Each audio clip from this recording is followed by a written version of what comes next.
गेले एक महिना दीड महिना कोल्हापूर शहरामध्ये प्रारूप प्रभाग रचनेबाबत वेगवेगळे तर्कवितर्क लावले जात होते। विशेषतः सत्तारूढ महायुतीकडून आम्ही प्रभाग रचना अशी करून घेऊ तशी करून घेऊ याच्या वल्गना आमच्या सर्व लोकांच्या मध्ये मांडत होते।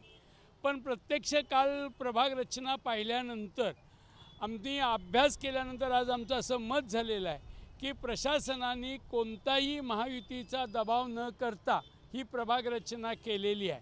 म्हणजे आमच्या कानावर असं आलं होतं की बावडा आमचा बालेकिल्ला आहे महाविकास आघाडीचा, त्याला निम्मा कदमवाडीला जोडू, निंदा रमणमाळ्याला जोडू अशा पद्धतीच्या वल्गना झाल्या होत्या। पण प्रत्यक्षात कुठलाही भौगोलिक असमतोल न करता ही प्रभाग रचना झालेली आहे।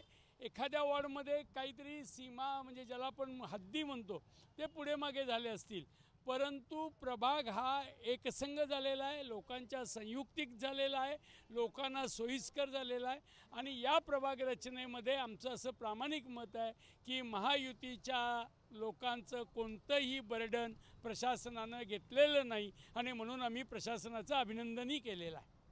तुम्ही महाविकास आघाडीचा घटक आहात, मात्र काल काँग्रेसनं प्रतिक्रिया देताना म्हटलं की एकूणच ही सगळी प्रभाग रचना पाहिली तर राजकीय हस्तक्षेप या सगळ्यामध्ये दिसतोय असं काँग्रेसचं म्हणणं आहे। काँग्रेसचे सचिन चव्हाणांनी जे मांडलेलं मत आहे ते माझ्या माहितीप्रमाणे प्राथमिक मत असावं।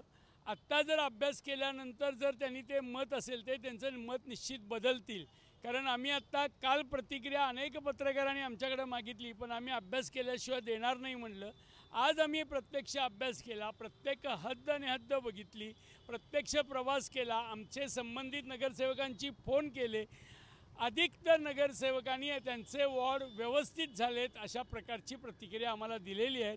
कदाचित सचिन चव्हाण आता हा निर्णय हा अभ्यास झाल्यानंतर त्यांनी मत बदलू शकतात।